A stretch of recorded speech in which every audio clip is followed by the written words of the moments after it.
Seja muito bem-vindo ao canal Mapas Mentais Múltiplos. Eu sou Fabrício Vidal e eu vou apresentar para vocês agora mais um mapa mental da nova lei de abuso de autoridade, a Lei 13.869 de 2019. Desde já eu já peço para vocês curtirem o vídeo, dê o seu like, compartilhe esse vídeo se você gostar, é claro.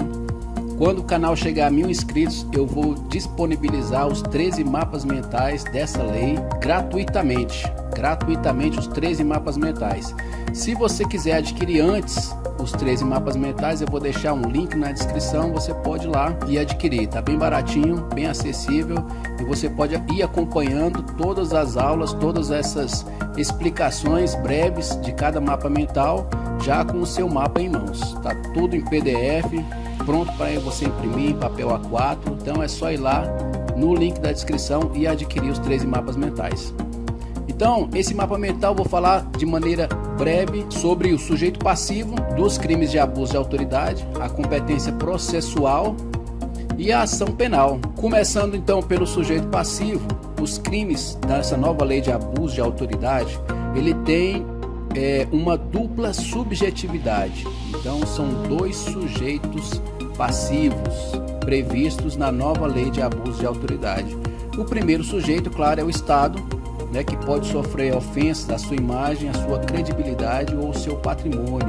Ou seja, quando um agente público, um agente do Estado, ele pratica qualquer um desses crimes previstos nessa lei, ele está praticando uma ofensa à imagem, à credibilidade e até mesmo ao patrimônio do Estado. Então, por isso que o Estado é um dos sujeitos passivos dos crimes de abuso de autoridade. E claro, o segundo sujeito é a pessoa física ou jurídica que sofre os efeitos dessas condutas praticadas por agentes públicos. Ou seja, quando um agente público pratica qualquer dos crimes previstos na lei contra qualquer pessoa física ou jurídica, essa pessoa que sofre as consequências do abuso de autoridade do agente público. Por isso que os sujeitos passivos dessa lei são dois, por isso dupla subjetividade, o Estado e a pessoa física ou jurídica que sofre as consequências das condutas praticadas pelos agentes públicos. Competência processual. O que é competência processual? A competência processual é aquela que vai ser atribuída o processo e o julgamento dos crimes de abuso de autoridade previstos nessa lei. Ou seja, é onde serão julgados e processados todos aqueles agentes que praticaram os crimes previstos nessa lei. Qual é a regra?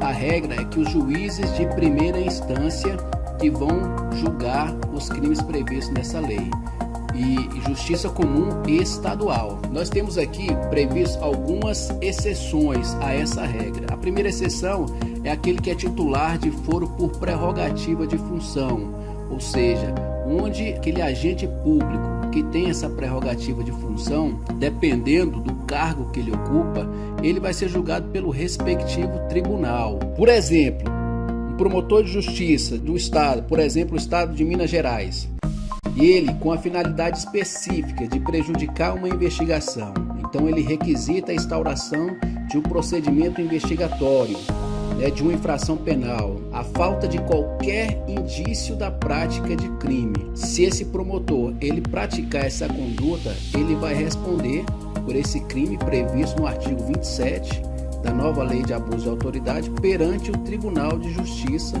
do Estado de Minas Gerais. E mais uma exceção a essa regra: esses crimes eles podem ser julgados na Justiça Comum Federal. Em quais circunstâncias?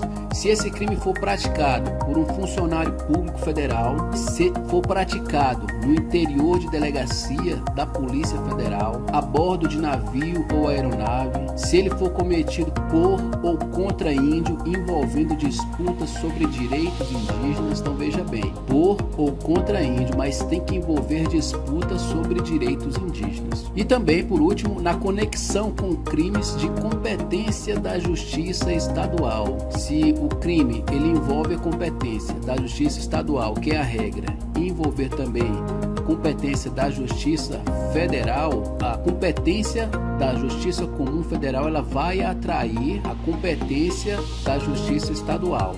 ou seja, vai haver aquele deslocamento da Justiça Estadual para a Justiça Federal, e na Justiça Federal serão todos julgados, ok? E por fim, a última exceção a essa regra é a Justiça Militar. Então nós temos a Justiça Militar Federal e a Justiça Militar Estadual. No caso da Justiça Militar Federal, os militares das Forças Armadas, e no caso da Justiça Estadual, os policiais militares dos estados. E por último, vamos ver a ação penal, está prevista lá no artigo 3º. A ação penal, gente, é a pública incondicionada, é a regra. O que isso significa? Os crimes praticados pelos agentes públicos previstos nessa lei, os crimes previstos nessa lei, eles não precisam ser processados mediante representação ou requerimento do ofendido.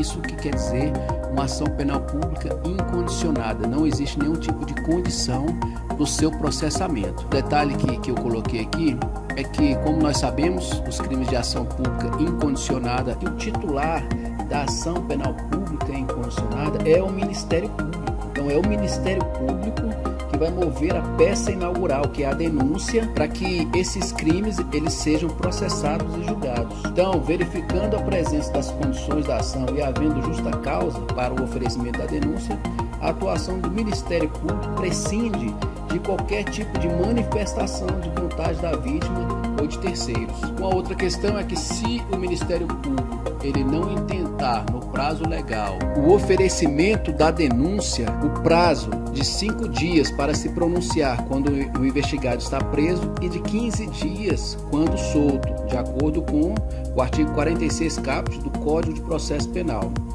Então, se o órgão do Ministério Público ele permanecer inerte, ou seja, se o órgão ministerial não oferecer denúncia, não requisitar diligências, não requerer o arquivamento ou a declinação de competência, e também nem tampouco suscitar conflito de competência, vai surgir para o ofendido ou representante legal ou sucessores, no caso de morte ou de ausência da vítima, o direito de ação penal privada subsidiária da pública.